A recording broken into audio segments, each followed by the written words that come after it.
Senator Miles, Senator Hughes, Senator Blanco, Senator Sparks, Senator LaMantia, Senator Hancock. 7-1. There being 7 ayes, 1 nay, House Bill 2478 is favorably reported.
The chair lays out as a matter of pending business House Bill 3130. Senator Perry moves that House Bill 3130 be reported to the Senate with the recommendation that do pass and be printed. Clerk will please call the roll. Senator Colcourse. Aye. Senator Perry. Senator Hall. Senator Miles. Senator Hughes. Yes. Senator Blanco. Senator Sparks. Senator LaMantia. Senator Hancock. There being 8 ayes, 0 nays, House Bill 3130 is favorably reported.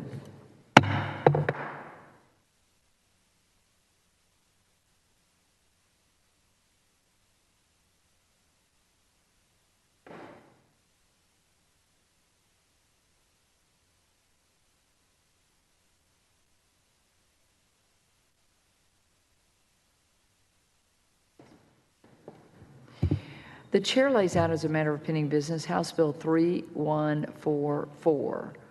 Senator Perry moves that House Bill 3144 be reported to the full Senate, be reported to the Senate with the recommendation that do pass and be printed. The clerk will please call the roll. Senator Colcourse. Aye. Senator Perry. Senator Hall. Senator Miles. Senator Hughes. Senator Blanco. Senator Sparks. Senator LaMantia. Senator Hancock. 8. There being 8 ayes, 0 nays, House Bill 3144 is favorably reported. Senator Perry moves that House Bill 3144 be recommended for the local and uncontested calendar. Is there objection? Hearing none, so ordered. The chair lays out as a matter of pending business House Bill 3359. Senator Perry moves that House Bill 3359 be reported to the Senate with the recommendation that do pass and be printed. The clerk will please call the roll. Senator Colcourse. Aye. Senator Perry. Senator Hall. Senator Miles. Senator Hughes. Senator Blanco. Senator Sparks. Senator LaMantia. Senator Hancock. There being 8 ayes, 0 nays, House Bill 3359 is favorably reported. Senator Perry moves that the committee substitute,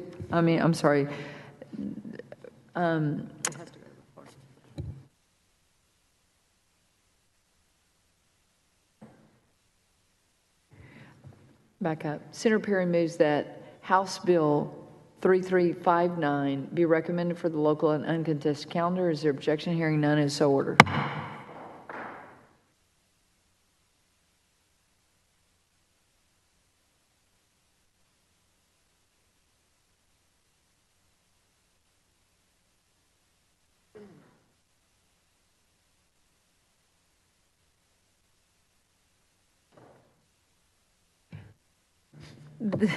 The chair lays out as a matter of pending business. Excuse me.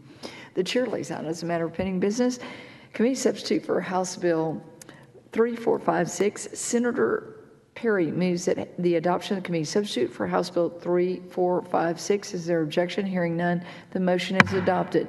Senator Perry moves that House Bill 3456 do not pass, but the substitute adopted in lieu thereof do pass and be printed. The clerk will please call the roll. Senator Colcourse. Aye. Senator Perry. Senator Hall. Senator Miles. Senator Hughes. Senator Blanco. Senator Sparks. Senator LaMantia. Senator Hancock. There being 8 ayes, 0 nays, committee substitute to House Bill 3456 is favorably reported. Senator Perry moves that committee substitute for House Bill 3456 be recommended for the local and uncontested calendar. Is there objection? Hearing none, is so ordered.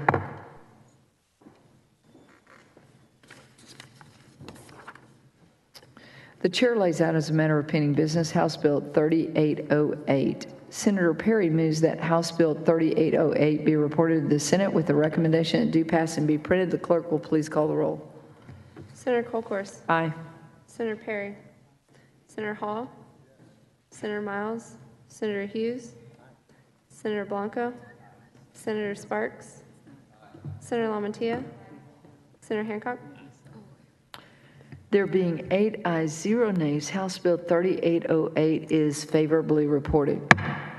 Senator Perry moves that House Bill 3808 be recommended for the local and uncontested calendar. Is there objection? Hearing none, is so ordered.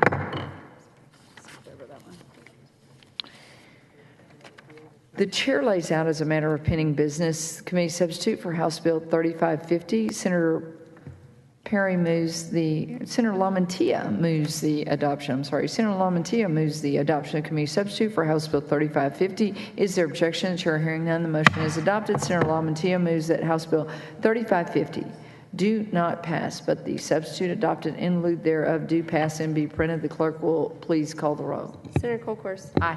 Senator Perry. Senator Hall. Senator Miles. Senator Hughes. Senator Blanco. Senator Sparks. Senator LaMantia. Senator Hancock.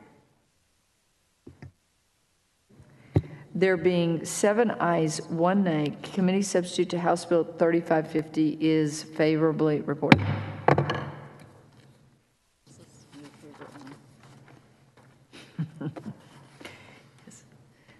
The chair lays out as a matter of pending business House Bill 3942. Senator Perry moves that House Bill 3942 be reported to the Senate with the recommendation that do pass and be printed. The clerk will please call the roll. Senator Colcourse. Aye. Senator Perry. Senator Hall. Senator Miles. Senator Hughes. Senator Blanco.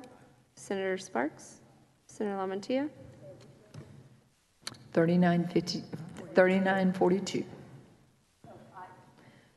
Senator Hancock. There being 7 ayes. Aye. There being 8 ayes, 0 nays, House Bill 3942 is favorably reported.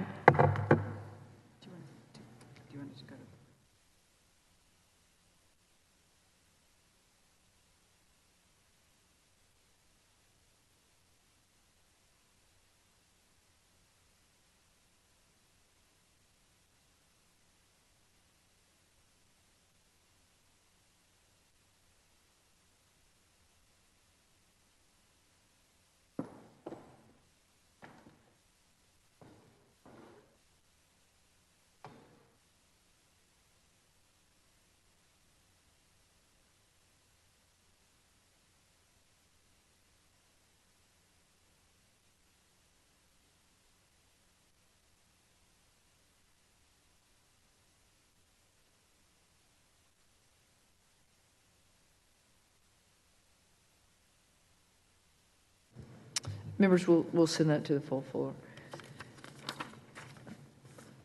The chair lays out as a matter of pending business House Bill 4169. Senator Perry moves that House Bill 4169 be reported to the Senate with the recommendation that do pass and be printed. The clerk will please call the roll. Senator Colcourse. Aye. Senator Perry. Senator Hall. Senator Miles. Senator Hughes. Yes. Senator Blanco. Senator Sparks. Senator LaMantia. Senator Hancock. There being 8 ayes, 0 nays, House Bill 4169 69 is favorably reported. I know that Senator Sparks, you'll be making some amendments on the floor. The chair lays out as a matter of pending business House Bill 4233. Senator Perry moves that House Bill 4233 be reported to the Senate with a recommendation that do pass and be printed. The clerk will please call the roll. Senator Colcourse. Aye. Senator Perry. Senator Hall. Senator Miles. Senator Hughes. Senator Blanco. Senator Sparks. Senator LaMantia. Senator Hancock. There being 7 ayes, 1 nay, House Bill 4233 is favorably reported. The chair lays out as a matter of pending business House Bill 4758. Senator Perry moves that House Bill 4758 be reported to the Senate with the recommendation that do pass and be printed. The clerk will please call the roll. Senator Colcourse. Aye. Senator Perry. Senator Hall. Senator Miles. Senator Hughes. Senator Blanco. Senator Sparks. Senator LaMantia. Senator Hancock. There being 8 ayes, 0 nays, House Bill 4758 is favorably reported. Senator Perry moves that House Bill 4758 be recommended for the local and uncontested calendar. Is there objection? Hearing none, it is so ordered.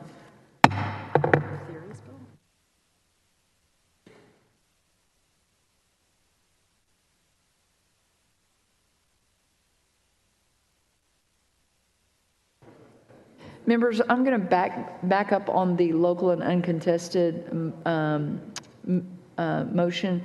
Senator Perry withdraws his motion that this go to local and uncontested calendar. Is there objection? Hearing none. We are sending this bill to the floor because the sub didn't come back in time and it needs an amendment. So we will send that to the full floor.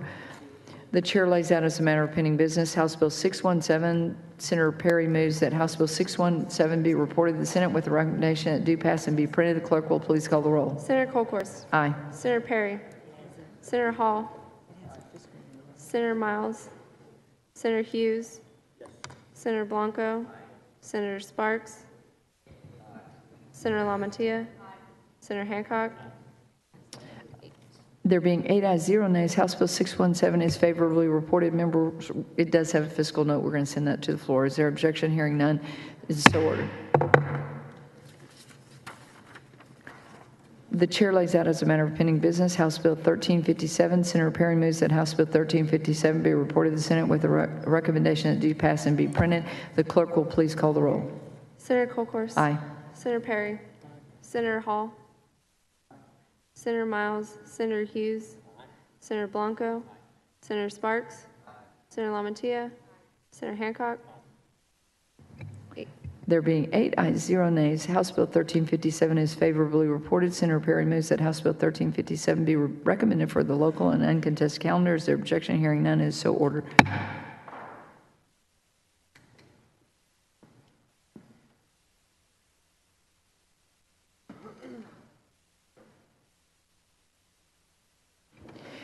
The chair lays out as a matter of pending business committee substitute for House Bill 1998. Senator Perry moves the adoption of committee substitute for House Bill 1998. Is there objection? The chair hearing none, the motion is adopted.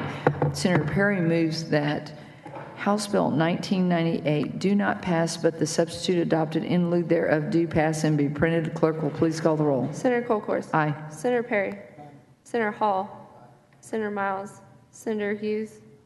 Senator Blanco. Senator Sparks. Senator LaMantia. Senator Hancock. There being 8 ayes, 0 nays, committee substitute to House Bill 1998 is favorably reported. Senator Perry moves that committee substitute for House Bill 1998 be recommended for the local and uncontested calendar. Is there objection? Hearing none, is so ordered. Members, we're going to do 2 quick ones, and then we need to leave the floor. But I also want to say, again, we're getting some subs back. There's some other things for this afternoon. I know I'm waiting on a very large sub to come back, so we will have to meet this afternoon.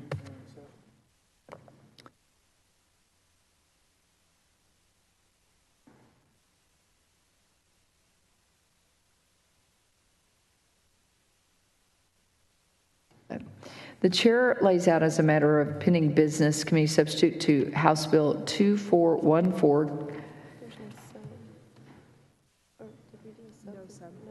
Senator Hancock moves that the adoption of committee substitute for House Bill 24. Back up, members. The chair lays out as a matter of pending business House Bill 2414. Senator Hancock moves that House Bill 2414 be reported to the Senate with the recommendation that do pass and be printed. Clerk will please call the roll. Senator Colcourse. Aye. Senator Perry. Senator Hall. Senator Miles. Senator Hughes. Senator Blanco. Senator Sparks. Senator LaMantia. Senator Hancock.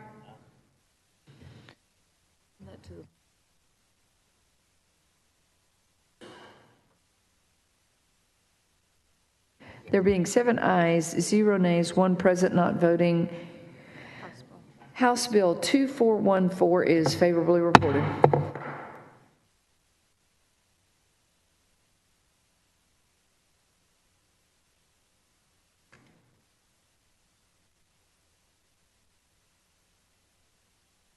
Members, we're going to hold right here.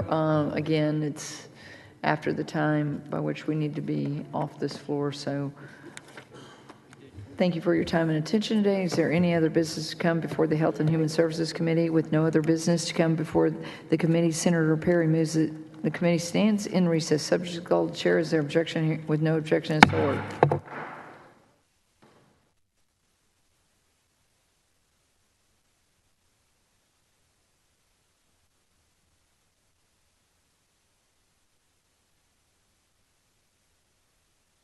Members, we are about to begin today's House calendar. If you have a bill, please be ready. The chair lays out on third reading SB 1054. The clerk read the bill.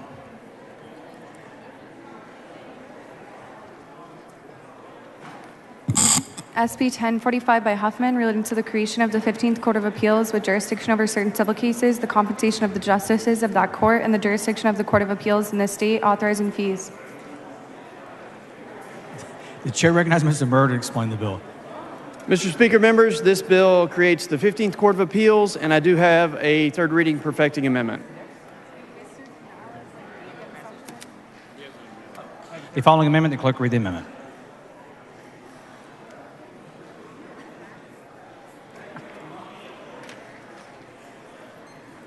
Amendment by Murr.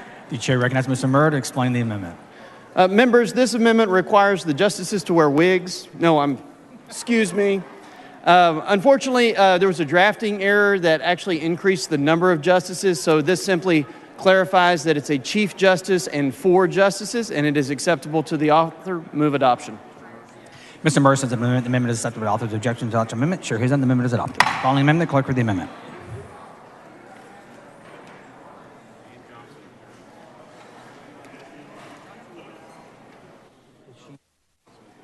Of Dallas. Amendment by Johnson of Dallas. The chair recognizes Ms. Johnson of Dallas. Explain the amendment. Thank you, Mr. Speaker, members. This amendment enables the Office of Court Administration to collect data on the caseload of the 15th Court of Appeals and report back to the legislature every year so that we can have information on this program to determine its efficacy and whether or not we should continue to fund it. I believe it is acceptable to the author, and I move adoption. Ms. Johnson of Dallas sends up an amendment. The amendment is acceptable to the author's objection to the adoption amendment. Chair hears none. The amendment is adopted. Following amendment, the clerk read the amendment. No more amendments. The chair recognizes Mr. Murr to close on the bill. Move passage. The question occurs on final passage of SB 1045. There's a record vote. The clerk ring the bell. Show Mr. Murr voting aye. Have all members voted? There being 83 ayes and 16 nays, SB 1045 is finally passed. The chair lays out on third reading SB 1445. The clerk read the bill. SB 1445 by Paxton, relating to the continuation and functions of the Texas Commission on Law Enforcement. The chair recognizes Mr. Goldman to explain the bill. Thank you, Mr. Speaker. Members, thank you to all the staff at Sunset for putting together this bill. My staff, certainly Senator Paxton, her help and her staff, and looks like someone's at the back mic. Oh, no. Oh, then I move passage. The question occurs on final passage of SB 1445. This is a record vote. The clerk ring the bell. Show Ms. Thompson and Harris voting aye. Mr. Goldman voting aye. Have all members voted? There have been 143 ayes and 0 nays. SB 1445 is finally passed. Ms. Thompson Harris, for what purpose? I'd like a parliamentary inquiry, Mr. Speaker. Please state your inquiry. Mr. Speaker, did you appoint committees this session of the legislature? I did, Ms. Thompson. Did you make appointment of committees this session of the legislature? Yes, ma'am. Did those committees meet on legislation? They did, Ms. Thompson. Did they report any legislation out during the course of their meetings? They reported a lot of legislation out. Did they report House bills out? Lots of House bills, yes, ma'am. Did they report Senate bills out? A lot of Senate bills. And during reporting of those bills to those committees, those bills had to be referred to committees. Is that right? That is my understanding of the rules, yes, ma'am. And was it a requirement in our rules that it was necessary to have the approval of activists and other members of the legislature to get bills out of committees? I'm not sure of your question. Can you restate Well, it that? seems to me the Senate is tying up our bills over there, and they're talking about. Don't leave, Senator West. We want you to hear this. Would the Sergeant at Arms detain Senator West?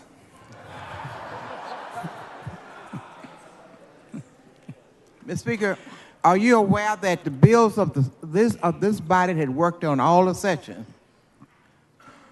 Many not referred to any committee, and our bills are being held hostage in the Senate because activist groups or other people have not said that they was interested in the bills other than the author.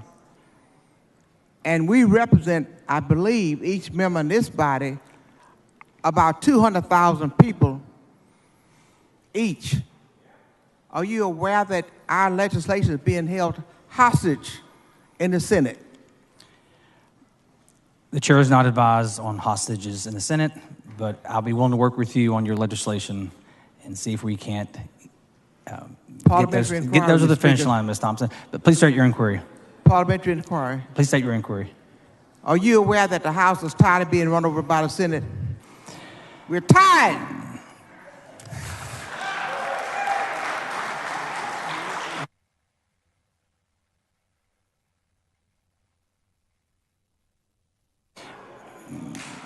Mr. West, you're free to leave now. Thank you.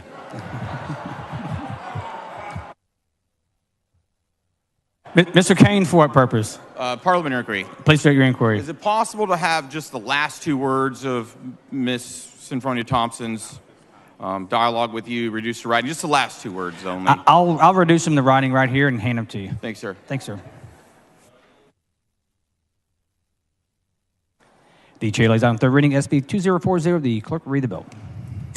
SB 2040 by Springer relating to the continuation and transfer of the regulation of willed body programs to the Texas Funeral Service Commission, the regulation of willed bodied programs, non-transplant anatomical donation organizations, and anatomical facilities, and the creation of the State Anatomical Advisory Committee requiring registration, authorizing fees, authorizing an administrative penalty. The chair recognizes Mr. Clardy to explain the bill.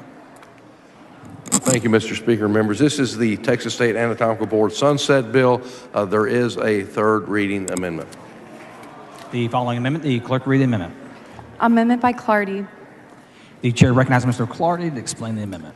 Thank you, members. Very simple amendment. There's been historically a 3-year term limit on the presiding officer for the Texas Funeral Services Commission.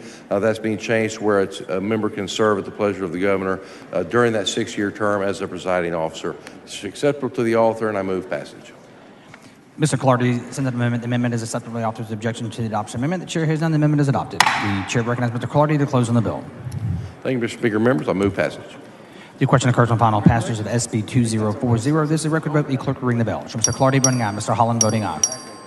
Ms. Orr voting aye. Ms. Jones of Harris voting aye. Mr. Guillen voting aye. Have all members voted? be 144 ayes and 0 nays. SB 2040 is finally passed. The chair lays out on third reading SB 3. The clerk will read the bill.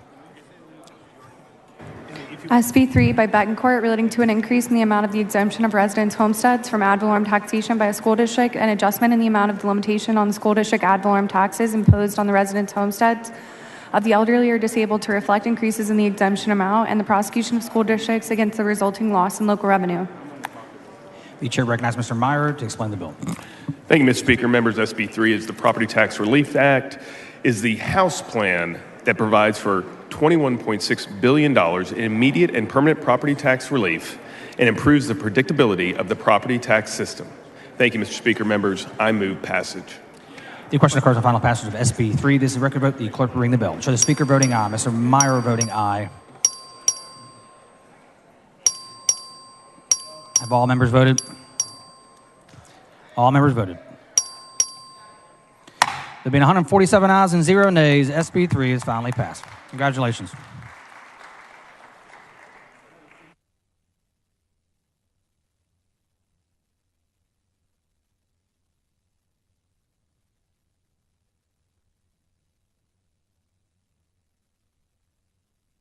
The chair lays out on third reading SJR 6-4. The clerk will read the bill.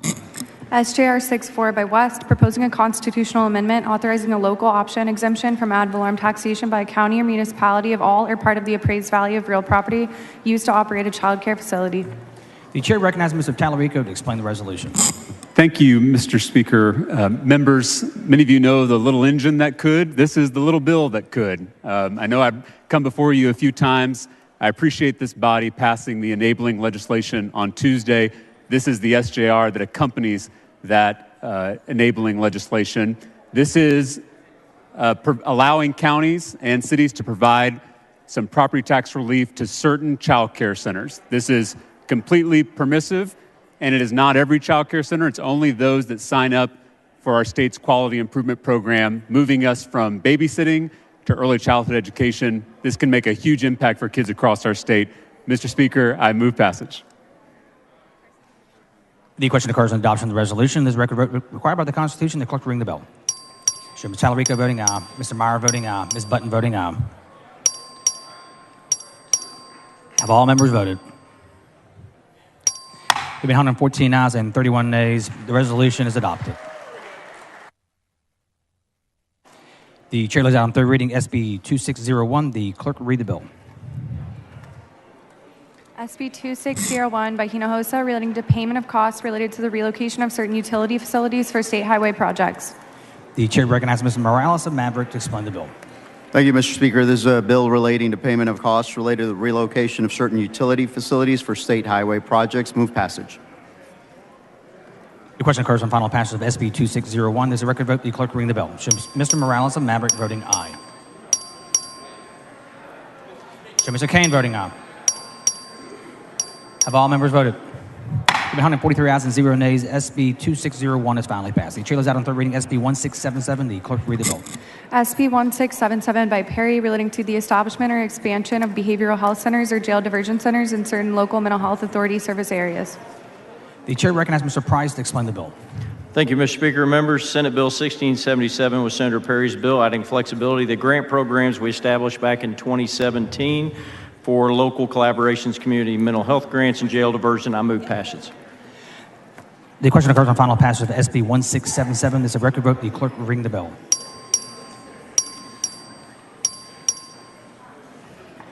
Have all members voted? 142 ayes and 0 nays. SB 1677 is finally passed. Please excuse Mr. Wu today and tomorrow because of important business in the district and the motion of Mr. Turner's objections here. Here's order. The chair lays out on third reading SB 261. The clerk will read the bill. SB 261 by Springer relating to the definition of assembled vehicle. The chair recognizes Mr. Ashby to explain the bill. Thank you, Mr. Speaker. Members, this bill exempts small hobby trailers and custom hobby trailers and small farm trailers from registration with DMV. I move passage. The question occurs on final passage of SB 261. There's a record vote. The clerk will ring the bell. Show Mr. Ashby voting aye. Have all members voted? There have been 142 ayes and 0 nays. SB 261 is finally passed.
The chair lays out on third reading SB 796. The clerk read the bill. SB 796 by Middleton relating to arbitration provisions and surplus lines insurance contracts. The chair recognizes Mrs. Johnson and Harris for a motion.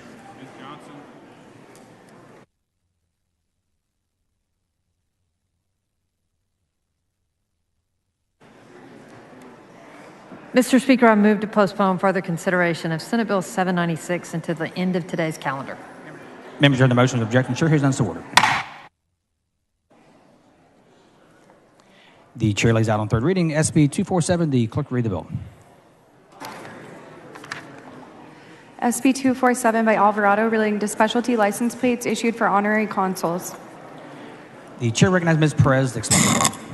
Thank you, Mr. Speaker. Members, SB 247 requires the DMV to cease the issuance of specialty license plates for honorary consuls. Move passage. The question occurs on final passage of SB 247. This is a record vote. The clerk will ring the bell. Show Ms. Perez voting aye. Have all members voted? There have been 143 ayes and 0 nays. SB 247 is finally passed. The chair lays out on third reading SB 629. The clerk will read the bill. SB 629 by Menendez relating to the use of opioid antagonists on public and private school campuses and at or in transport to or from off-campus school events. The chair recognizes Mr. Tallarico to explain the bill. Thank you, Mr. Speaker. This is putting Narcan in all of our schools to prevent fentanyl overdoses, and I move passage. The question occurs on final passage of SB 629. This is a record vote. The clerk will ring the bell. Have all members voted? There have been 144 ayes and 0 nays. SB 629 is finally passed. The chair lays out on third reading SB 323. The clerk will read the bill. SB 323 by Huffman relating to the enforcement of commercial motor vehicle safety standards in certain counties. The chair recognizes Mr. Kitzman to explain the bill. Mr. Speaker, members, this bill allows us to make our roads safer in the smaller counties next to big counties. Move passage. The question occurs on final passage of SB 323. This is a record vote. The clerk will ring the bell. Show Mr. Kitzman voting aye. Have all members voted? There have been 143 ayes and 0 nays. SB 323 is finally passed. The chair lays out on third reading SB 1471. The clerk will read the bill. SB 1471 by Betancourt relating to access by the Texas Education Agency in private schools to certain criminal history records.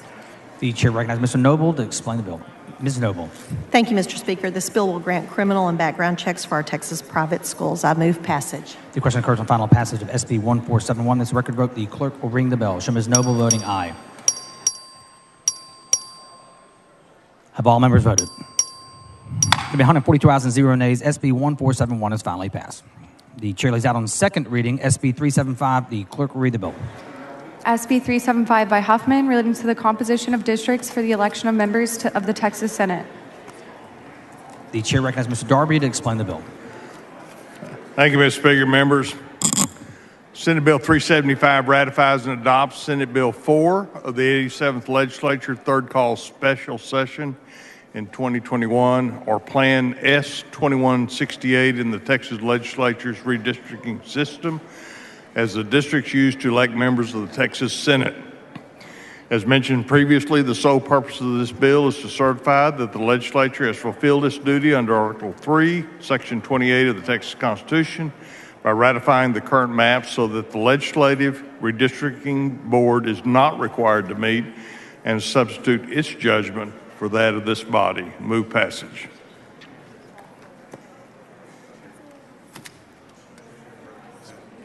The question occurs on passage of third reading of SB 375. All in favor? This record vote has been requested. Record vote granted. Oh, I'm sorry. Back up, members. The chair recognizes Mr. Turner to speak in opposition to the bill.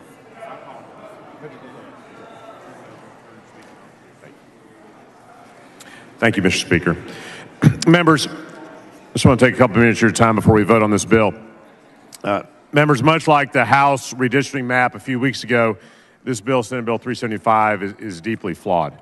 Just like the redistricting plans for the House and the U.S. Congress, this bill does not reflect that 95% of Texas' tremendous population growth in the last decade was due exclusively to the growth in the Hispanic, African American, and Asian American communities.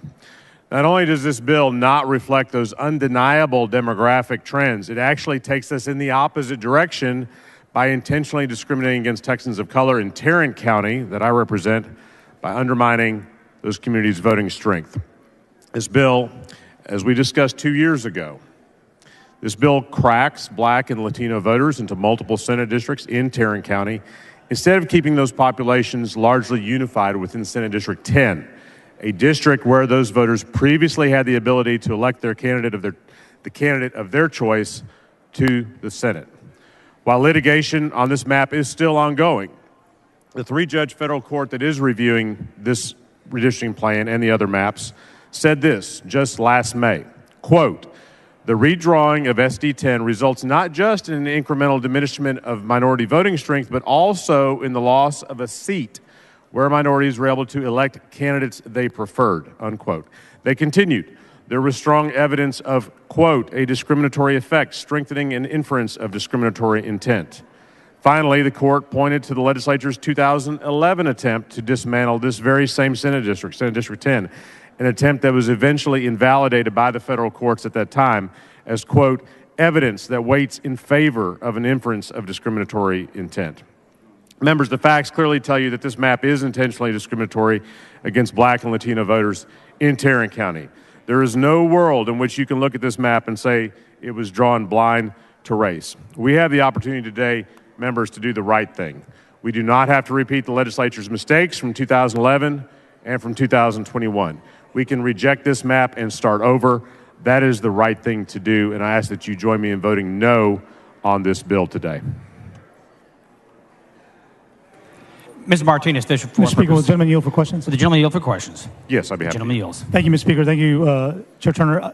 I just want to make it real clear. It sounds like what you're saying is that, things are moving pretty fast in these last final days, and this is a bill that we should be voting no on? Absolutely, Mr. Chairman. Things are moving fast, and I wanted to speak to draw some attention to this bill because there hasn't been a lot of discussion on redistricting this session because this is not a redistricting year. Last time was a redistricting year, and I appreciate Chairman Darby's layout and talking about the intent to ratify those maps because of the odd timing of the census last time. And while the legislature does need to take up redistricting to comply with the Texas Constitution to say that we have to adopt maps in the regular session immediately following the release of the census data. My point is we do not have to adopt this map. This map is and remains intentionally discriminatory by cracking Black and Latino populations in Tarrant County. And there's a big difference between adopting this map so as to comply with a Texas constitutional provision, but by doing that, we're not saying, well, hey, this map addresses all of the deficiencies, based on the demography and how these districts are drawn and whether or not in this particular instance, whether, minorities have opportunities to elect candidates of their choice. And that's the objection. And I guess what you're trying to say is don't send a mixed signal by saying, oh, we think this map is both okay and complies with the Texas Constitution? Well, that's exactly right. We can comply with the Texas constitutional requirement to adopt maps or readopt maps, but we do not have to adopt discriminatory maps. We do not have to adopt maps that ignore that 95% of Texas population growth in the last decade was driven by minority growth, and we certainly don't have to adopt a map that dismantles a performing minority coalition district, as Senate District 10 has been for over a decade now, by adopting this map that cracks the minority communities into multiple Senate districts, some of which sprawl hundreds of miles. And then and just to be even clear, we don't want anyone to look at this vote today and see it as a affirmation of the potential flaw in the constitutional state claim versus the claims that are being litigated and currently disputed in a federal forum as it relates to particular voting rights, Section 2 or 14th Amendment or whatever that is.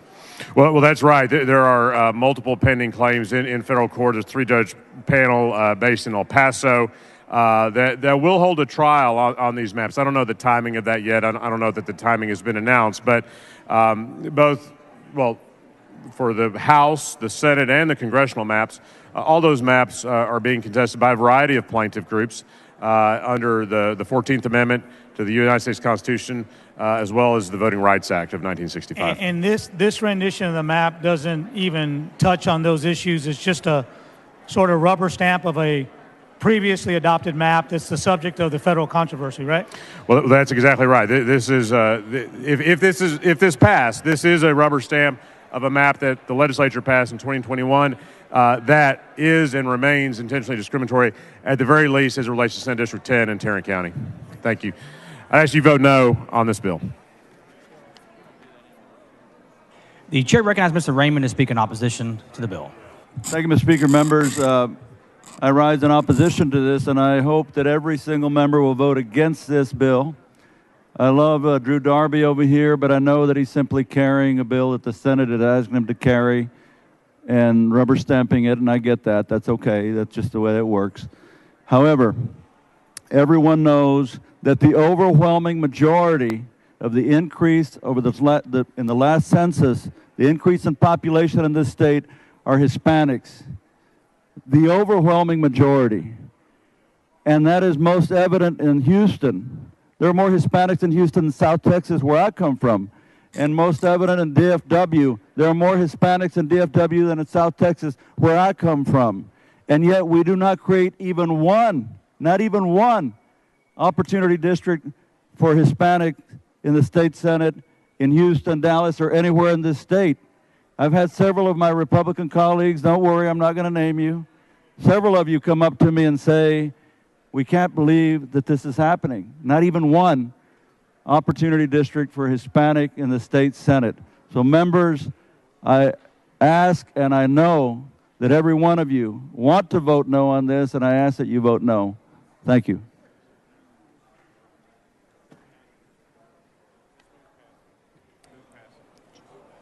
The chair recognizes Mr. Darby to close on the bill. Move passage. The question occurs on final passage of SB 375. This is a record vote. The clerk will ring the bell. Show Mr. Darby voting aye.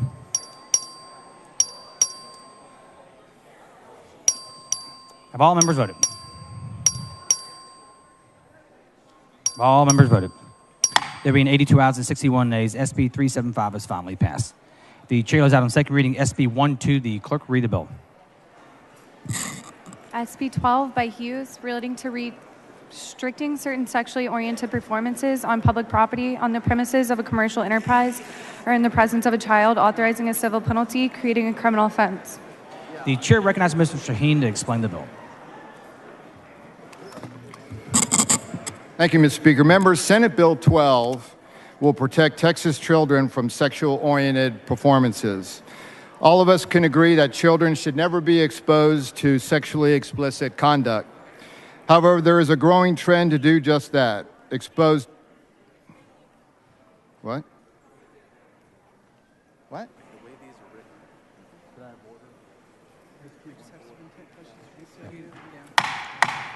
Members, please take your conversations outside the rail.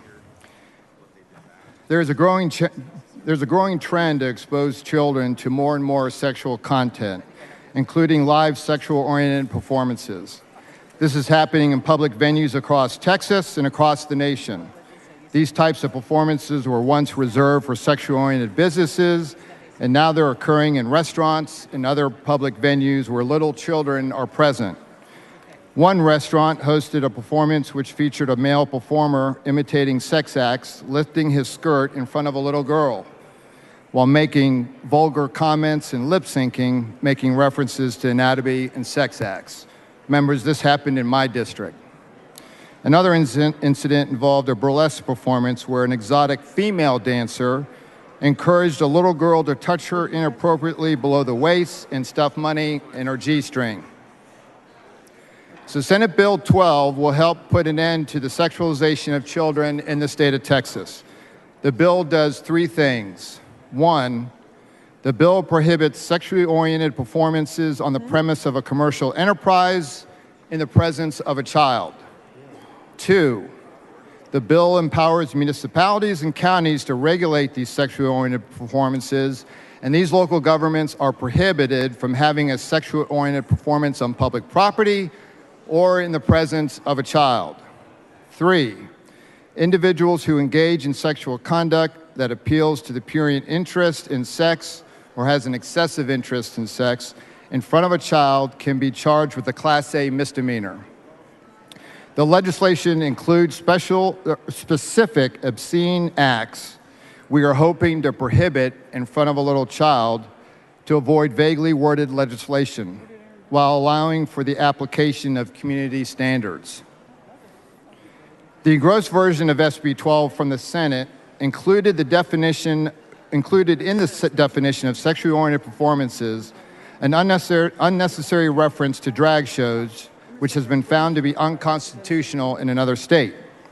If you read the definition of sexual conduct and sexually oriented performance in the bill, it should be clear that children will be well protected without this reference and has therefore been removed. This legislation will not allow sexual obscene performance in front of a child in our state, no matter how the performer is dressed. With that, Mr. Speaker, I've concluded my layout. Ms. Johnson of Dallas, for what purpose? Will the gentleman yield for some questions? The gentleman yield for questions. I'd be happy to. Gentleman yields. Is that a yes? Okay, yes. Great. Representative Shaheen, we just have a few questions for you just to establish some legislative intent. Sure. One of the biggest issues about your bill is about prurient interest in sex, but it doesn't seem to be defined. So can you please say what does it mean under this bill for something to appeal to the prurient interest in sex? So prurient interest in sex is part of the three-pronged test of the California Miller Supreme Court decision in 1973. I have a quote from Chief Justice Berger that describes what you're talking about. Essentially what it does is it allows for the application of local community standards when trying to determine whether something is obscene or not. I will tell you, California versus Miller had to do with obscene material, where this bill has to do with performances. But what the Chief Justice said is, it is neither realistic nor constitutionally sound to read the First Amendment as requiring that the people of Maine or Mississippi accept the public depiction of conduct found tolerable in Las Vegas or New York City. So what the Chief Justice is saying is that you get to apply local community standards when saying that something may appeal to the prurient interest in sex. Would you agree with me, though, that that is not currently defined under Texas law? What's that? That's a California decision. Would you agree with me that that is not currently prurient defined interest under has been in Texas state statute law? since 1973. It's very clear that it has the meaning of excessive interest in sex. Another issue in your bill is the bill discusses simulation of sexual acts and being accidentally or briefly nude in their conduct. But is not really defined as to what that means. So how will the application or how will law enforcement gauge that under your bill? So what the bill does is it describes very specific obscene acts that would be offensive in front of a child. So the legislation actually lays those acts out. So you reference one of them, and then it has to be combined with the prurient interest of sex. So if it meets those two parameters, then law enforcement would take action, and a DA might decide whether to prosecute or not. So just as an example, is this kind of an example designed to be contemplated as actionable on your bill? Say you're Can you speak up a little bit? I'm sorry. Let's say you're at a Miley Cyrus concert. Yeah. And she's been known for different, demonstrations. Would that kind of a presentation be actionable under this bill? Is it your intent to regulate a Miley Cyrus concert?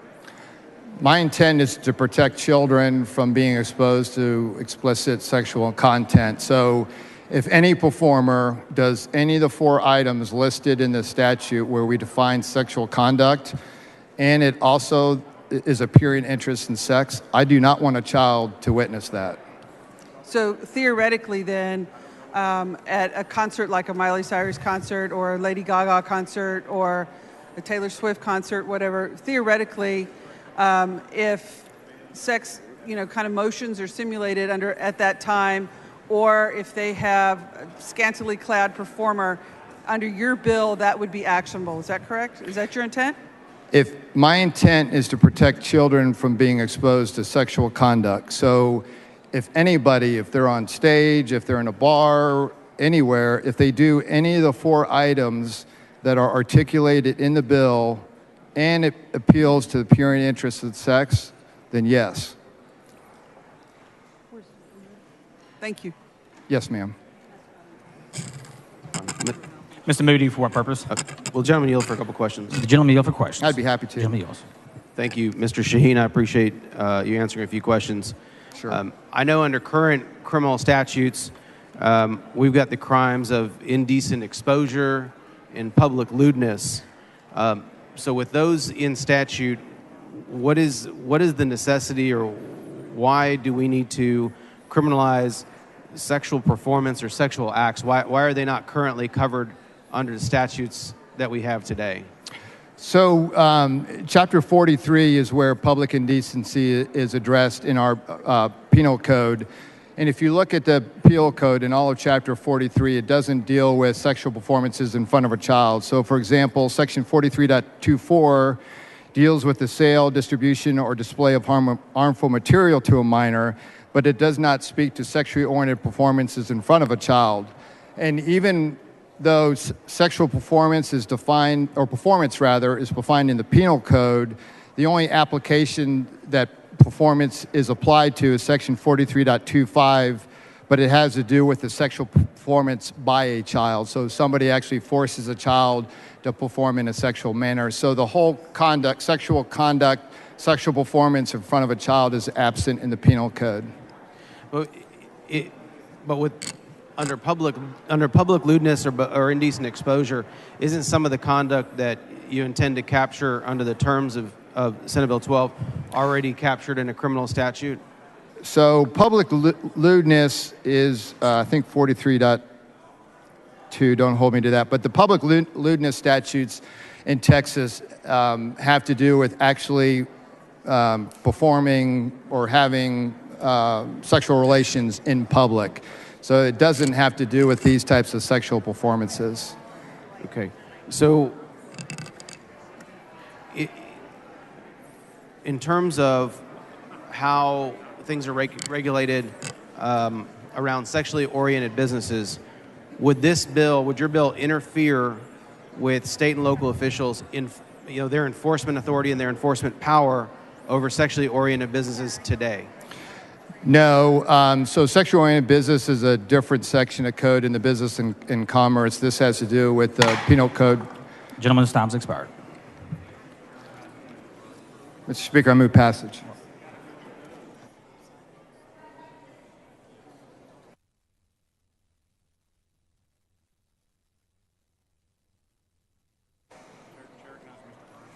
The chair recognizes Mr. Burns for recognition.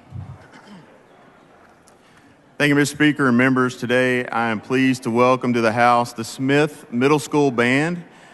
The Smith Middle School Band that you'll see in the west end, the south end of our gallery here, is here to perform in the first floor rotunda today. Today's performance will be their final performance, as Smith Middle School will be transitioning into the role of an intermediate school for Cleburne ISD at the conclusion of this year. I want to thank the Smith Middle School Band for sharing this special performance with us at the Texas Capitol. Leading today's group is Matthew Hiller, the director of the Smith Middle School Band. My own children attended Smith Middle School and were members of the band under Mr. Hiller. I want to thank these students for taking the time to visit their Texas house. Will the members of the Smith Middle School Band please rise so we can welcome you to the house?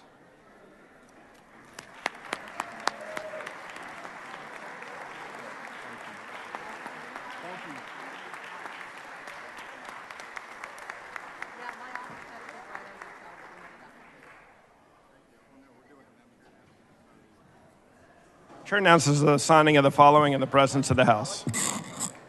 SB 246, SB 538, SB 786, SB 1089, SB 1340, SB 1361, SB 1364, SB 1447, SB 1932, SB 2010, SB 2289, SB SJR 87, SB 14, SB 500, SB 594, SB 728, SB 798, SB 801, SB 821, SB 849, SB 1076, SB 1133, SB 1179, SB 1238, SB 1250, SB 1420, SB 1424, SB 1794, SB 1860, SB 2102, SB 2186, SB 2538, SB 2592.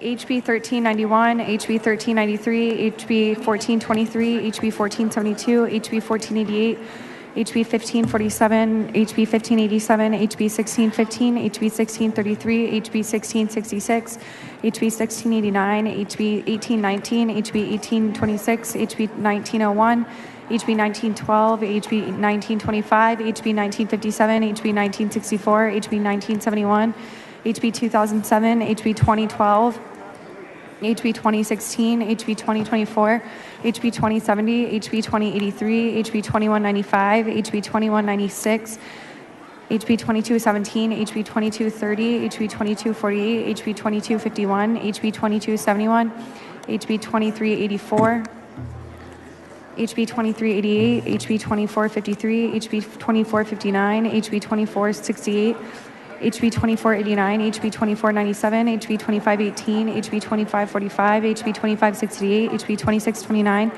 HB 2674, HB 2732, HB 2746, HB 2774, HB 2802, HB 2892, HB 2901, HB 2921, HB 87, HB 165, HB 255, HB 517, HB 558, HB 562, HB 584, HB 608, HB 616, HB 659, HB 728, HB 767, HB 841, HB 898, HB 907, HB 1074, HB 1106, HB 1114, HB 1221, HB 1381,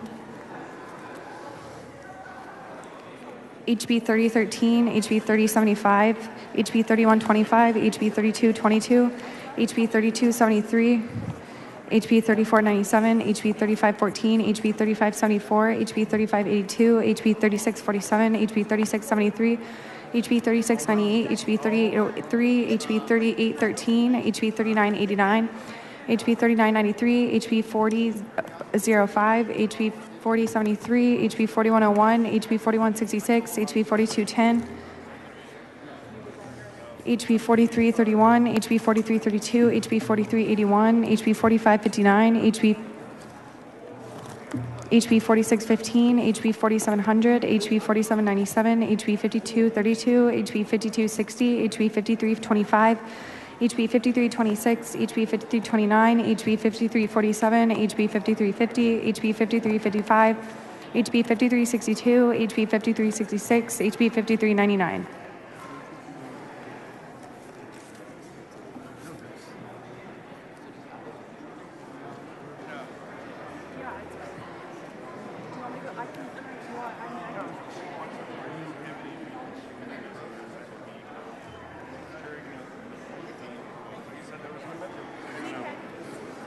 The chair recognizes Representative Shaheen to close on the bill. Thank you, Mr. Speaker. I close. Question occurs on passes to third reading, Senate Bill 12. It's a record vote. The clerk will ring the bell.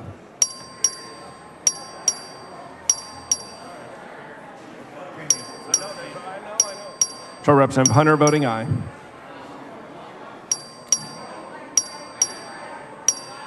Have all voted. Being 88 ayes and 12 nays, Senate Bill 12 has passed the third reading.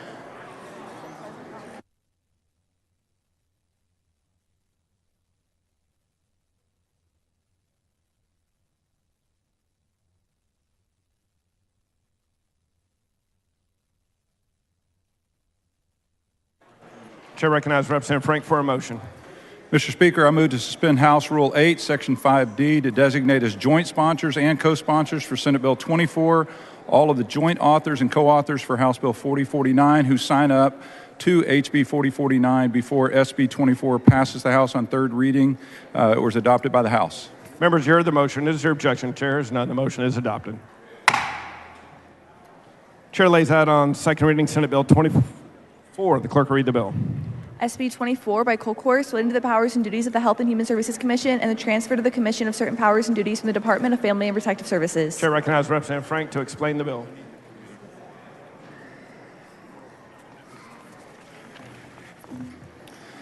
Thank you very much, Mr. Speaker, members. At a high level, Senate Bill 24 does two main things to serve one goal. The bill moves the regulation of the prevention and early intervention services that is currently at the Department of Family and Protective Services to HHSC and renames the program Family Support Services.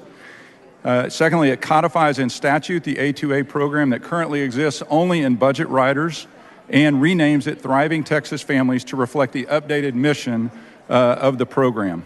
The goal in all of this, all of it is done in an attempt to make sure these grant programs are laser focused on helping children and families absolutely as much as possible. PEI, what the bill does with PEI is essentially a grant-giving organization within DFPS. PEI grants money each year to various organizations via contract. And in my opinion, this type of organization fits much more neatly under HHSC. We are also statutorily refocusing PEI on total family support services, since we know that the best predictor of healthy children is through well-supported families. Ultimately, we are instructing HHSC to take over the regulation and oversight of these services to allow DFPS to focus on their core mission. This approach hopefully will also reduce duplication of efforts and ensure development of a strong continuum of support for families of all types. With A2A, currently any regulation of the Alternatives to Abortion program live in budget riders and within vendor contracts. While there are some service providers that contract directly, most of the A2A money is provided, as abortions in the state have drastically reduced, it is imperative that the program continue to serve families holistically, not just those considering abortions. This bill, through the Thriving Texas Families program, ensure that the program continues to promote healthy pregnancy and childbirth, family formation, and self-sufficiently. So members, in closing, between the newly named Family Support Services and the Thriving Texas Families program, this bill ensures a continuum of care and support for all families throughout the state. Mr. Speaker. Representative Morales-Shaw, for what purpose? Will the gentleman yield for a couple of clarifying points? Does the gentleman yield for questions? Sure, I'd be happy to. The gentleman yields for questions. Okay, thank you. With the transition from DFPS to HHSC, Representative Frank, I just want to make sure, is it your intent that folks receiving the services from these programs don't experience a disruption in the services, and that HHSC should work to ensure that the transition doesn't interrupt any current services? Yes, I am going to try to make sure the services are coordinated. In fact, I've got not a clarifying amendment, but an amendment that I'm going to be accepting from Representative Howard that will further state that we want those coordinated. Okay. So you'll talk about that more with the amendment that you're accepting? I'm sorry, I'm having a little trouble talking about that with you. Members, please take your conversations outside the rail. Will you expound on that a little more when your amendment comes up? I think that's what I heard you say. Yes, I'd be happy to. Okay. Is it your intent that the PEI program providers continue to work with the state agencies in the same fashion that they've done historically? I don't know that I would say the exact same fashion, but I certainly plan on them working with other state agencies. They're going to be in HHSC, so I think in many ways they'll be able to work closer with them. Closer. But we certainly fully expect them to work with other state agencies. Okay. Is there any change that you're aware of that the public and the body should know about in the way that they work together, that this will change? No, ma'am. Okay. And with the move to HHSC, is it your intent that the agency continue to collaborate with the agencies that they have been in the same manner that DFPS has done in the past, so that there's a continuity? Okay, again, I think continuity is important, but saying the same, I don't think they are going to do it the same. We're putting it over at HHSC because we think it will be run better. So I don't think it's the same, but I think it will be run similarly. Okay. And I'm not trying to parse words. It's going to be run by a different agency. Can you tell us a couple of the things that you anticipate will be better from it moving from one agency to the other? Well, there's two reasons I believe it should move. One is when you look at HHSC manages contracts. That's what they do. And this is essentially, this program essentially manages money and hands out grant money. And so I think it is a much better fit there than under the Department of Family and Protective Services.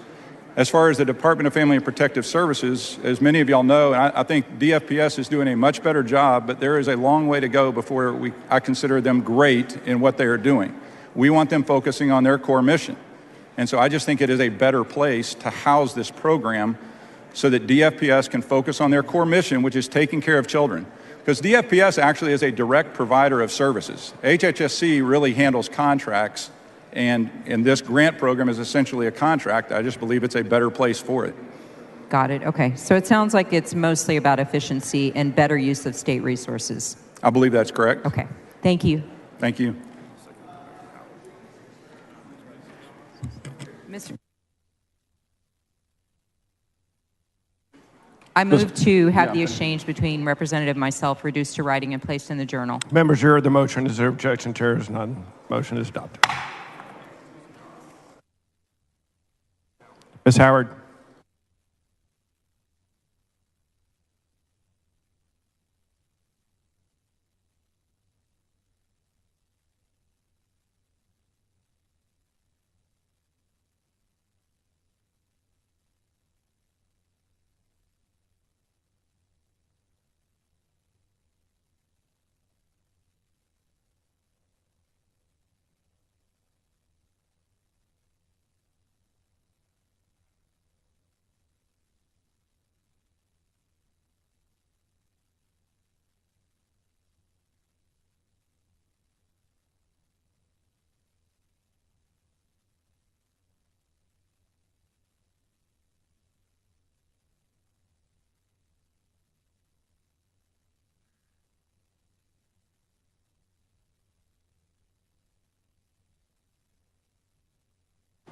Following amendment, clerk will read the amendment. Amendment by Howard. Chair recognizes Representative Howard to explain the amendment.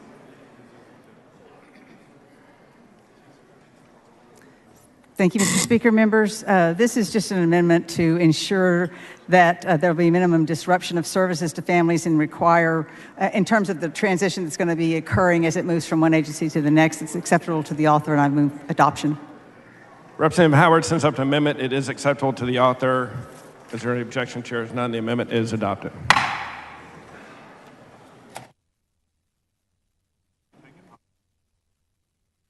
Following amendment, clerk read the amendment.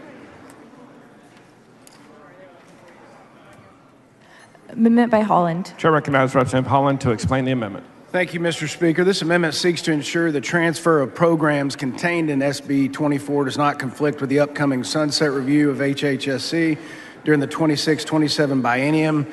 The agency predicts it will take several years to fully implement and transfer these programs. This means the sunset staff begins reviewing in the fall of 25. The transfer and setup of the programs will be still in progress.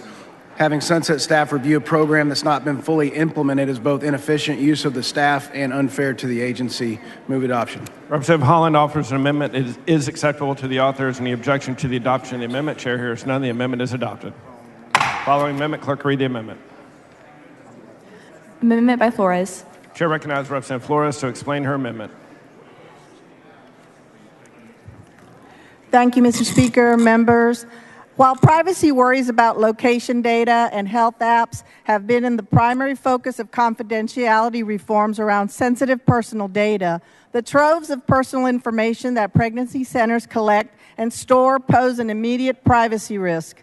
Pregnancy centers, many of which are affiliated with national anti-abortion advocacy groups, collect personal data from the pregnant people that they see in person, by telephone, and through online chats. This data includes sexual and reproductive histories, test results, ultrasound photos, and information shared during consultation, parenting classes, or counseling sessions, some privacy centers require before they provide aid, like diapers or wipes. Because most centers are not licensed medical clinics and offer services for free, they are not legally bound by federal health data privacy laws. Given this loophole in the law, this amendment gives stronger measures to protect the privacy rights of individuals seeking support, ensuring that reports, records, and information are confidential, not subject to disclosure or subpoena, and can only be used for the intended purposes. Members, please vote yes on this amendment to protect privacy. I move adoption. Chair recognizes Representative Frank to speak against the amendment. Members, I appreciate Representative Flores bringing the amendment. What I really appreciated in the amendments that I accepted is they brought them to me beforehand. If many of y'all know, when you have a 50-page bill and it's moving things around, it's actually nice to understand the complexity of what you're doing. And I'm happy to work with her between now and third reading to see if we can do something. But I would ask you to stick with me and please vote no on this amendment. Chair recognizes Representative Flores to close on the amendment.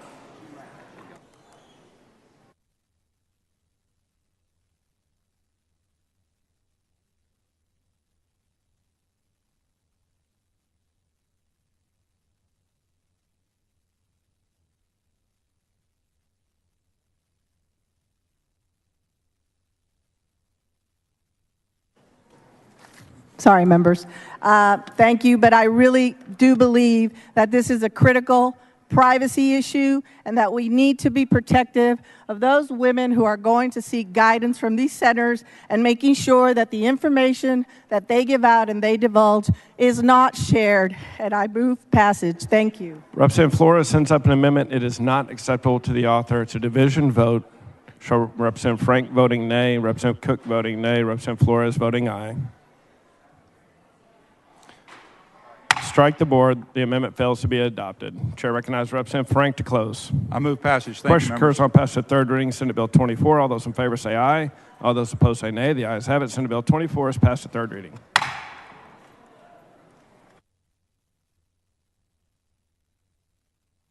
Chair lays out on second reading Senate Bill 17. Clerk will read the bill. SB 17 by Creighton relating to public higher education reform, authorizing administrative penalties. Chair recognizes Representative Kemple to explain the bill.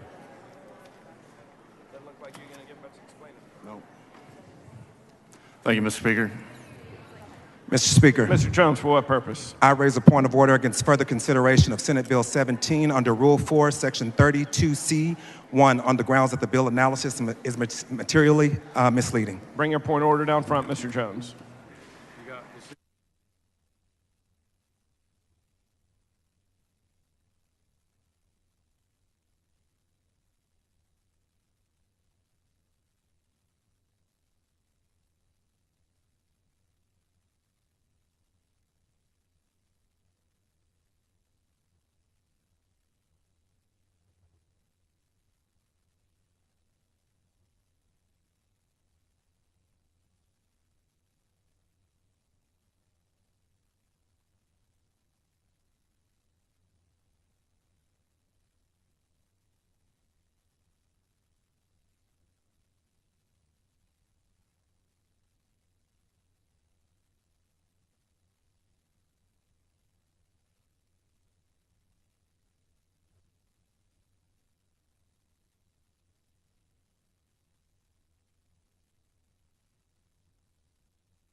The point of order is withdrawn. Chair recognizes Representative Kemple to explain the bill.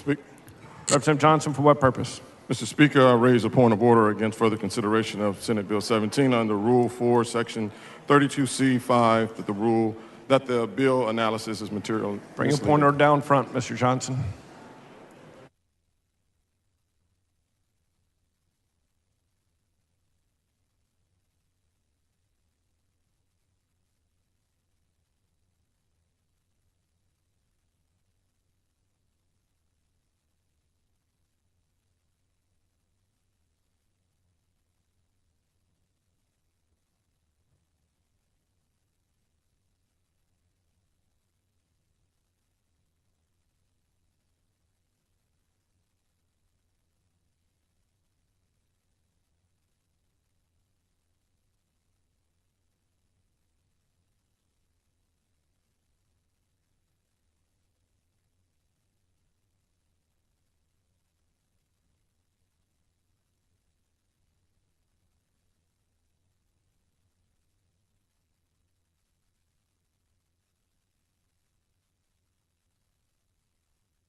That's why I posted right here. So I don't blame you. People do that.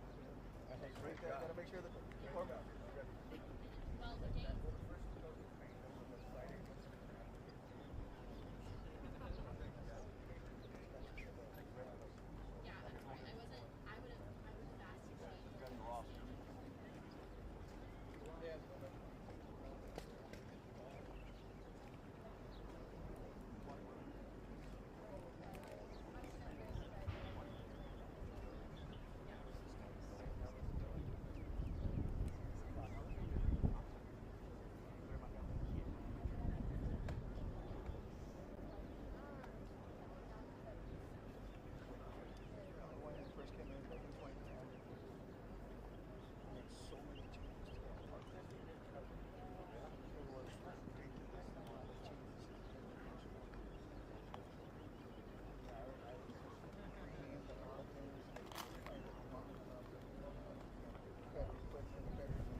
This way. Right here, this camera. If we could shift over a little bit this way, please. Sorry, I should have been more transparent about that, but if we could work. Can we come over here? We're not all moving, just one person moving? I'd like for us to shift over this way, please. Shifts this to this angle.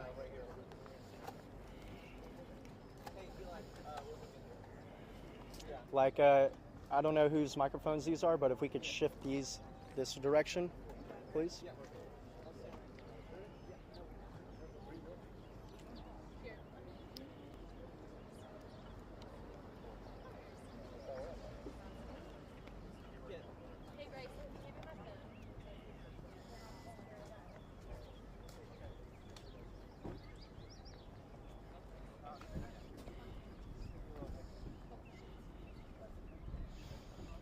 Could I shift these like this? Yeah?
If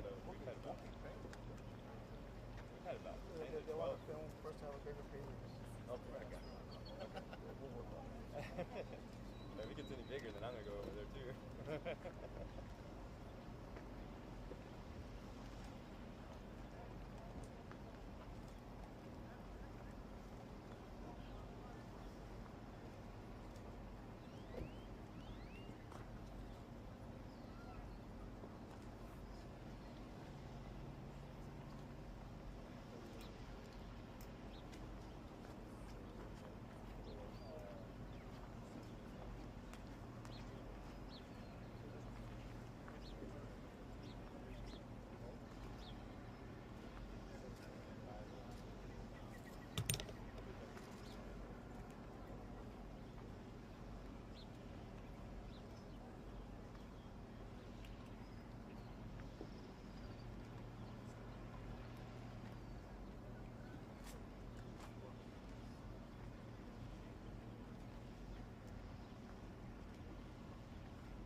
You want me to hold it or you hold it? Got it.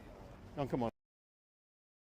Today with Brigadier General Barker as well as Colonel McCraw and Mike Banks, who is the Texas Border Czar. I wanted to come out to this location, which has been pretty much ground zero in the United States in the aftermath of Joe Biden lifting Title 42. Many people can remember that on the night that Title 42 was lifted and in the ensuing days, the riverbank right behind me was a location where migrants repeatedly tried to enter the United States illegally. And there was only one thing that caused them to not enter illegally, and that's because of the Texas National Guard, the Texas Department of Public Safety, building the barriers that were needed to prevent people from entering and then having the personnel behind those barriers to ensure that no one would enter. As far as I know, it's the first time in American history that a state has led the effort to prevent people from entering the United States illegally. Let's be clear. That's the job and the responsibility of Joe Biden and the federal government. There's only one reason why people were trying to enter illegally in the first place, and that's because they perceived the permission by the Biden administration to enter. I wanted to be here and thank the soldiers and troopers and other personnel. Texas was able to secure the border and prevent people from entering illegally only because of their unprecedented effort in a challenging terrain and sweltering conditions, and they were up to the task. And similarly, their fellow soldiers up and down the entire border from here all the way to El Paso are working in the same way. And I have the same gratitude for all National Guard from here to El Paso and DPS troopers from here to El Paso for working around the clock to make sure that we build the barriers that are needed and we deploy the personnel that are needed to make sure that we secure the border. Now, never forget this. It was just 3 years ago in these exact same areas where we had the lowest number of illegal border crossings in about 40 years. And the reason it was that way is because we had an administration that imposed the Title 42 policy, the Remain in Mexico policy, the ending of catch and release, and the building of a border wall. When Joe Biden came in, he eliminated all of those measures, and that led to the unprecedented illegal border crossings. Texas has had to respond to the Biden administration's refusal to enforce the immigration laws.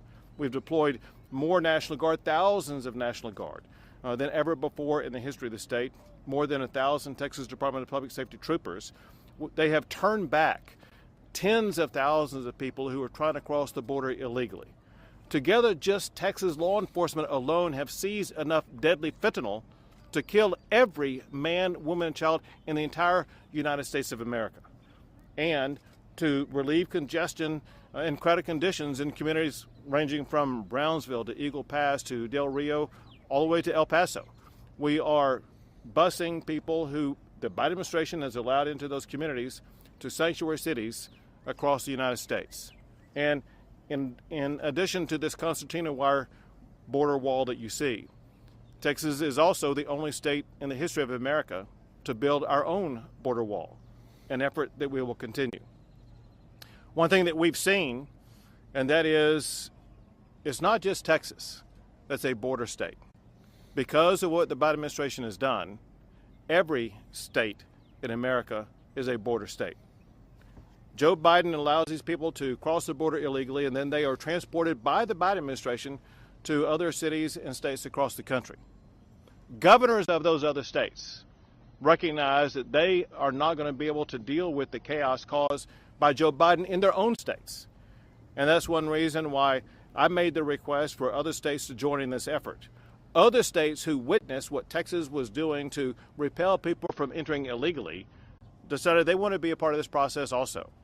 We already have commitments from the states of Florida and Idaho to provide either National Guard or law enforcement officers to assist in this effort. Other states also are reaching out to connect with us to find ways in which they can also provide assistance. In addition to all of that, I'm working on new laws as we come to this legislation that will provide us even more tools. One is we are seeking to make it for anybody to cross into the state of Texas illegally. So in addition to what we currently have in place, we would also be able to begin arresting people for crossing into our state illegally.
Illegal narcotics, human trafficking, and weapons.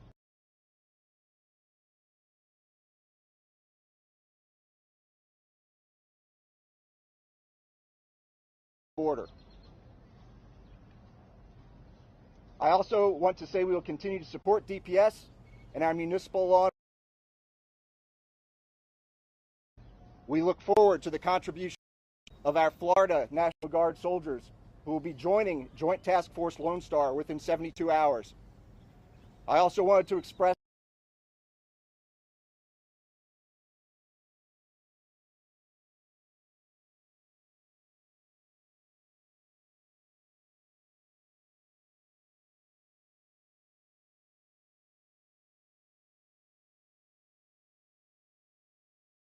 support, which enables them to continue in this important mission. Thank you. Thank you, General. So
also, as the Brigadier General mentioned, the eyes of America were on Texas.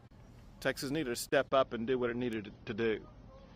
These men and women in uniform here today, they're considered to be heroes by their fellow Americans, and they should be proud of what they have done. I'm proud of what they have done. Someone else who has been helping to lead and coordinate this effort is Colonel Steve McCraw, the Director of the Texas Department of Public Safety. Thank you, Governor. General, your people are phenomenal, outstanding, around the clock, always on the job. Appreciate it. The governor's homeland security strategy, the key part of it is this tactic we're called Operation Hold the Line. These hold the line operations, he's made it very clear. There's 29 ports of entry in Texas. That's where migrants can go. But this law limits to cartels, transnational gangs, transnational criminal activity, and migrants seeking to come across between the ports of entry. Already the cartels are trying to circumvent what we're doing here, and they'll continue to do so. They've got billions of dollars. They've got a lot of money at stake. They reaped billions of dollars in terms of the human trafficking aspect of it, and they'll continue to push in these areas. We've got the people and the capabilities right now and the strategy to be able to address that. For example, cartels have made it very clear, and they're teaching, they're coaching, they're providing tactics and techniques and new procedures for smugglers, and they're even providing them gloves better than what our troops have here to install the razor wire to be able to defeat it. And every time they do so, they damage that razor wire, they'll be charged with a state crime of criminal mischief, up to a Class B misdemeanor, or maybe a Class A, depending on how much they damage, General. That hard work by your men and women in that regard. The governor's made it very clear we're going to stand tall. We are not going to allow anybody, and as we keep moving, as the cartels move, whether it's this sector or the other 4 sectors in Texas, we'll continue to respond. Governor, thank you for your leadership on this important issue. Thank you. And now the Texas borders are my thanks.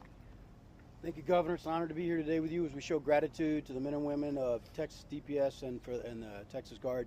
A few days after Governor Abbott launched the Texas Tactical Border Force to come down here and support the rest of the Lone Star troops that were down here, we saw a significant reduction in the traffic. We were looking at 2,700 daily average migrants crossing right here in this area. Today, we see 20 on a daily average, right? And so I think it's a testament to what a few hundred brave men and women can do on the border when they're supported by a leader like Governor Abbott, who is serious about securing our border, about protecting the state of Texas and our country. And we all a debt of gratitude to every one of these guys and gals down here, because I've been down here with them, and I have never seen a group work together better and harder in this heat, and it's just a phenomenal job. Thank you, Governor. Thank you. We'll take a few questions. Governor, what's your response to people that are concerned about that possibly state-created border patrol unit? They might think that it's discriminatory or it might infringe on, federal issues. What's your response to those concerns? Listen, somebody in this country has to step up and hold the line and not allow people to cross into our country illegally. This is the state of Texas, and we have every right to secure our border, and that's exactly what we are doing and what we will continue to do. Governor, what's the state of Texas doing after eight individuals were killed by a vehicle? City of Brownsville, other Valley cities are having trouble managing the number of people who are on the streets. How's the state of Texas stepping in to assist with that? So, First, I have been in communication and collaboration with the mayor, the police chief, and the county judge to make sure they have all the resources they need to investigate, prosecute, whatever they need to do with regard to the person who caused the mayhem in the first place. Second, part of our goal is to make sure that we don't have large number of people like that on the streets in potentially unsafe conditions. And a consequence or byproduct of what we're doing on the border right now should lead to fewer people on the street that could be subject to crimes like that. Governor, there's a historic resource right over there. The first battle of the Mexican-American War. How the state of Texas is working with federal National Park Service to try to keep from trampling and affecting that resource. We revere our national and state monuments, and we want to make sure they're protected. And at the state level, we're working to make sure that gets done, and we're happy to collaborate with the feds to ensure that also.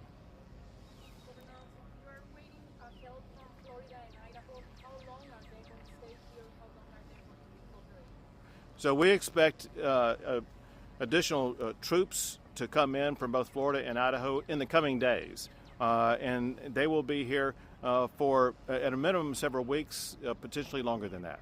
Two more questions. All right, thank you guys. Thank you all, and most importantly, thank all these brave men and women for the heroic effort they put in. Thank you all very much.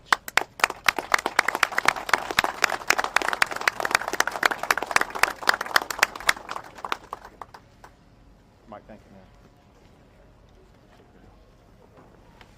Thank you, Governor. Thank you, sir. She was always good, but he did outstanding. Hey, we have a couple Idaho troopers here, by the way. What? A couple of Idaho troopers. Oh, we do? I did not know that. I'll circle around and drag them over Yeah, here. I would have mentioned that. I'll grab them for you.